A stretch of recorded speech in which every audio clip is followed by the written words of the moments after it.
Hello, everyone. Today we have Nathan with us. Nathan is joining from Washington.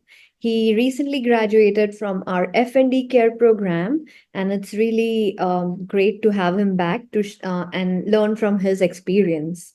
So I'd like to introduce Nathan. Nathan is joining medical school, and previously he worked as a chef and has been very actively engaging in different hobbies, different activities during the last year or during the time when we were working together.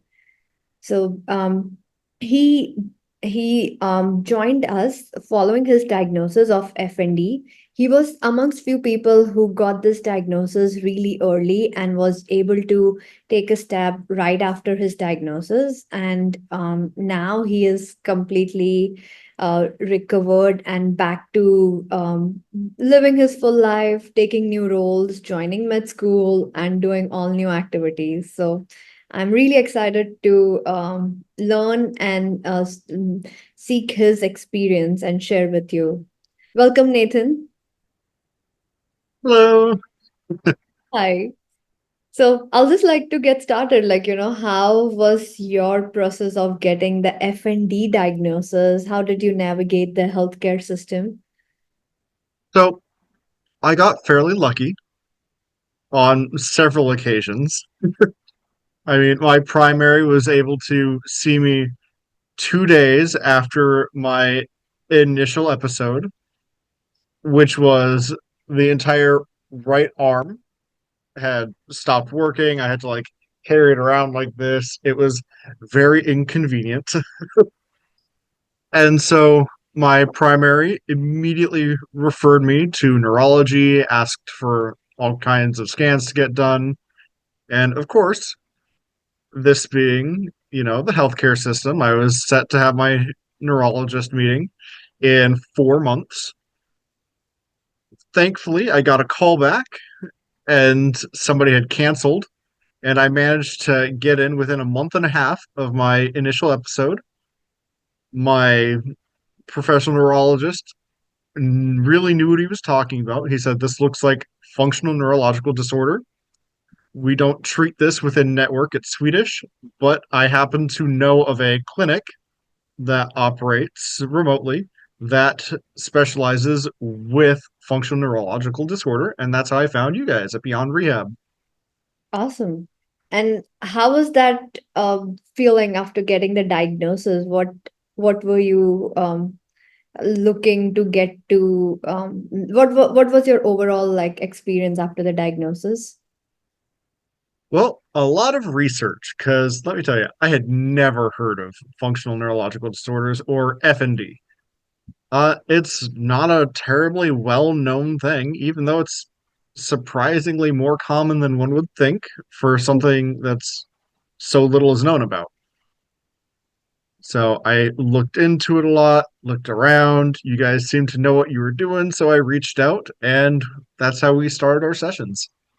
Amazing. So you did do your groundwork and you were really understanding like this was more managed non-pharmacologically through rehab and you were looking to get that going. Nice. Indeed. And like starting to work with us, how was that for you? Did it feel like a lot to undertake, and how did it evolve over time? So all of our sessions seemed really manageable. Hmm. You compartmentalized really well, delivered things in a way that were easy to understand. And some of the things at the beginning, I didn't really know why I was doing them, like some of the mindfulness exercises and some of the, let's see, the neuroplasticity re-enablers, like associating the fingers with either hand with each other. But once it started paying off more and more, and I started to get more and more use of my arm back, I started figuring out, oh, hey, this is probably why that was going on. So, Nice. How was that practice piece for you? I know like practice is a big component of your success. So how did you make time for it and make made it fun for you?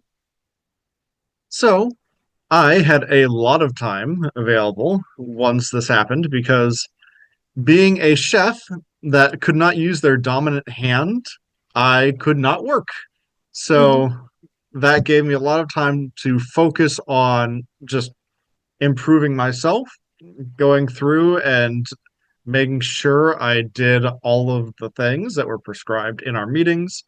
And it started paying off.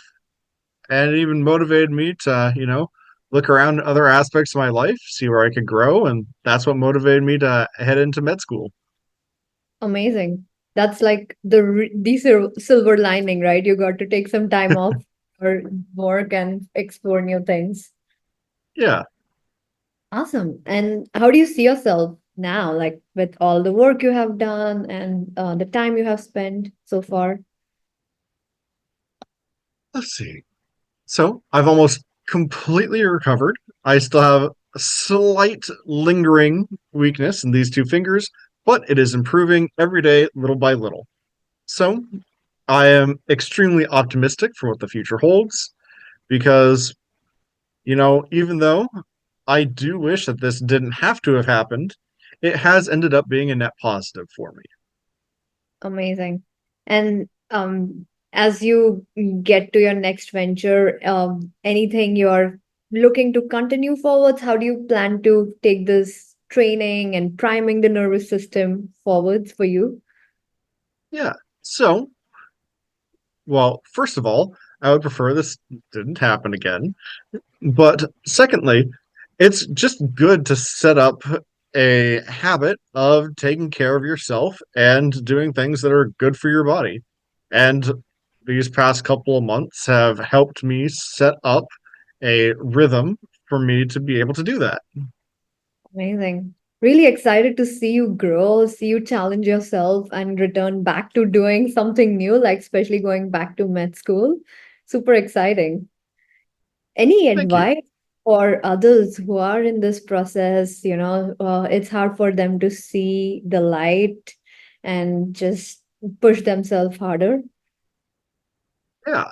So it can be really discouraging at first, like especially at the beginning.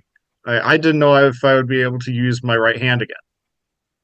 Uh, and that's a lot. But, I knew there wasn't anything that I could do about it immediately. So I just hunkered down, did what I could, and started looking for ways to move forward.